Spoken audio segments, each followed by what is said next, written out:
contrato de trabalho pode dar origem a lesões à segurança ou saúde do trabalhador por meio das chamadas doenças ocupacionais, profissionais e do acidente de trabalho. Neste vídeo, vamos aprender mais sobre o acidente de trabalho, que consiste em fato ou ato unitário que produz significativa agressão à rigidez físico-mental do trabalhador.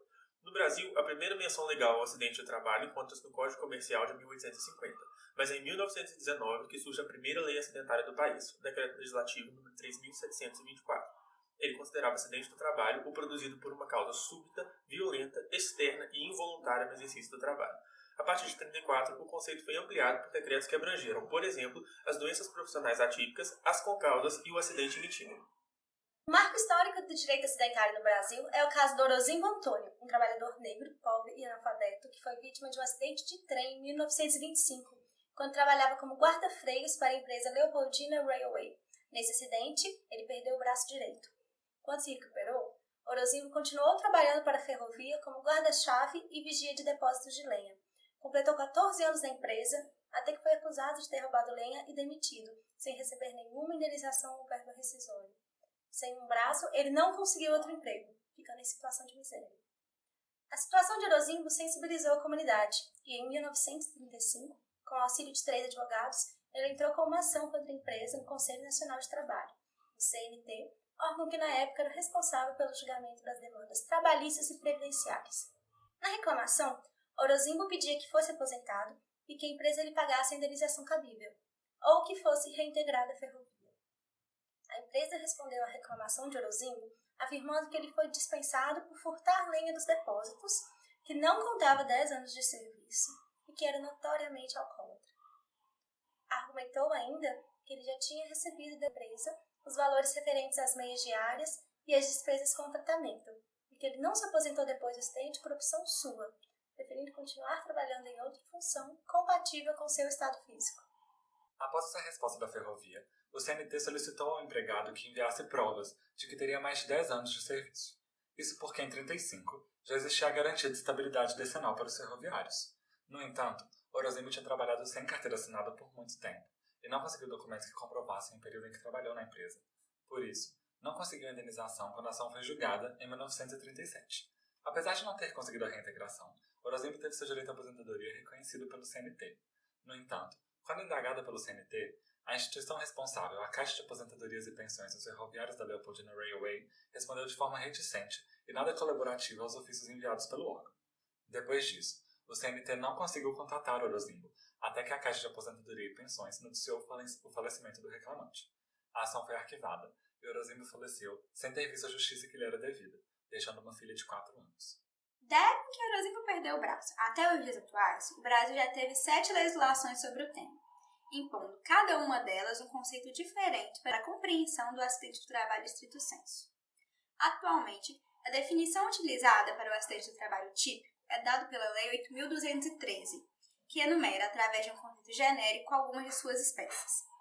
A doutrina tem entendido pelos seguintes requisitos para a caracterização do acidente do trabalho típico: evento danoso, decorrente do exercício do trabalho a serviço da empresa, que provoca lesão corporal ou perturbação funcional, que causa a morte, a perda ou a redução permanente ou temporária da capacidade para o trabalho. A matéria ganhou alcance com as mudanças promovidas em 2006, a partir da Lei 11.430.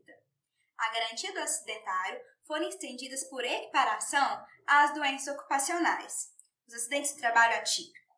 Elas são previstas em 2 espécies: doença profissional e doença do trabalho. De acordo com a legislação atual, o primeiro passo para o reconhecimento de qualquer direito ao empregado que sofreu acidente de trabalho é a comunicação da ocorrência à Previdência Social. A empresa é obrigada a informar todos os acidentes ocorridos com seus empregados até o primeiro dia útil seguinte ao do acidente, mesmo que não sejam afastados de suas atividades. Em caso de morte, a comunicação deve ser imediata. O acidente de trabalho gera diversas consequências jurídicas que refletem no contrato de trabalho, como a estabilidade provisória no emprego depois da cessação do auxílio-doença e as eventuais indenizações por danos materiais, morais e estéticos. Pode ainda gerar efeitos na esfera criminal e provocar reações do sindicato da categoria profissional. Com receio dessas repercussões onerosas, muitos empregadores sonegam a comunicação, Por isso, no caso de omissão ou resistência destes, a lei autoriza que a comunicação seja emitida pelo próprio acidentado, seus dependentes, pelo médico que o assistiu, pelo sindicato competente ou por qualquer autoridade pública.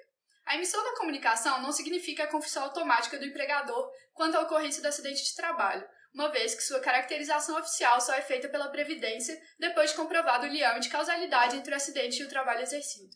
Se a perícia indicar que não há nexo causal, o INSS reconhecerá apenas o acidente de qualquer natureza, conferindo à vítima os benefícios previdenciários cabíveis, mas não os direitos acidentários. No entanto, se o segurado discordar do enquadramento do acidente, poderá interpor o recurso administrativo ou ingressar com ação judicial.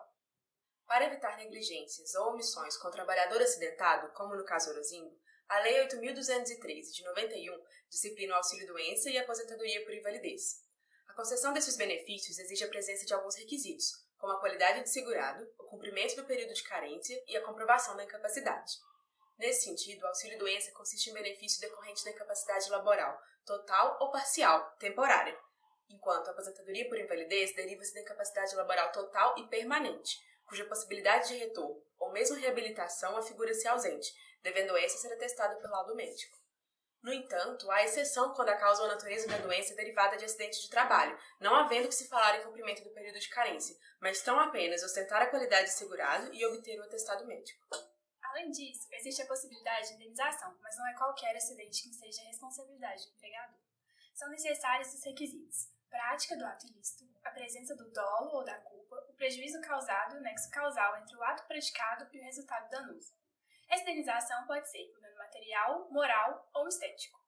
Godin define o dano material como as perdas patrimoniais ao trabalhador, que envolve o que efetivamente se perdeu, como os gastos com a recuperação do trabalhador, e o que se deixou de ganhar, seriam os lucros cessantes no caso de redução ou perda da capacidade laborativa.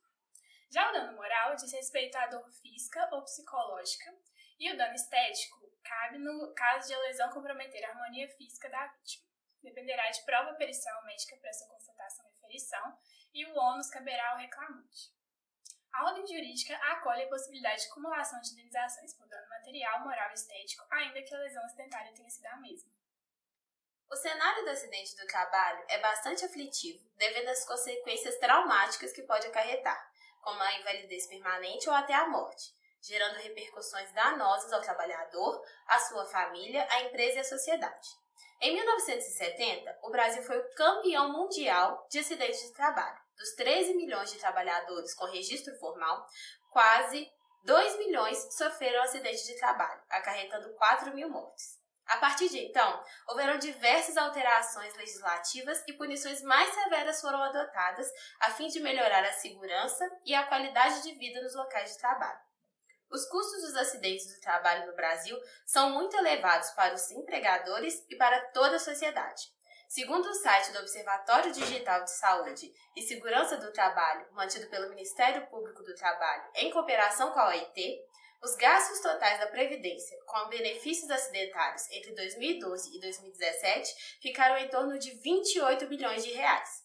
Nesse período, 325 milhões de dias de trabalho foram perdidos com os afastamentos, com um acidente a cada 48 segundos e uma morte a cada 3 horas e meia.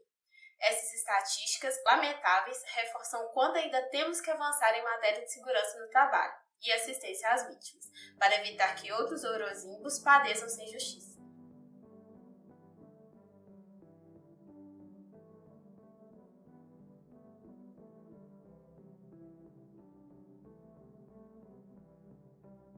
Eu achei que o texto não ficou fluido.